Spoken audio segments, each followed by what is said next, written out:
শ্বশুর খাবার খাইতেছিল। আর এমন সময় কিন্তু ছেলের বউ আসে। এসে কিন্তু শ্বশুরের খাবারের প্লেটটা কিন্তু ফেলে দেয়। ফেলে দিয়ে কিন্তু সেটা ভেঙে ফেলে। আর দেখুন শ্বশুরের সাথে অনেকটাই খারাপ ব্যবহার করতেছে। শ্বশুরকে ধরে কিন্তু মারতেছে আর বলতেছে যে, "সারাদিন তো শুয়ে বয়ে খাওয়া।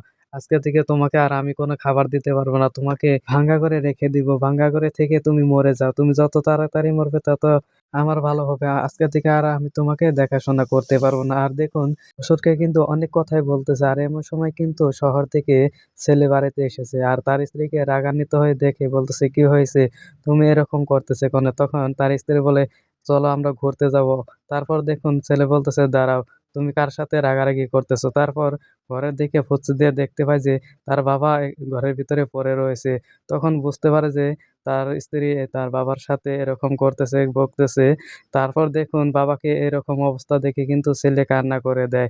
তারপর দেখুন কান্না করে কিন্তু বাবাকে ঘর থেকে বাইর করে। আর দেখুন ছেলে কিন্তু তার মনটা অনেকটা ভেঙে গিয়েছে। আর তার স্ত্রী কিন্তু টানতেছে ওইখান থেকে যাওয়ার জন্য।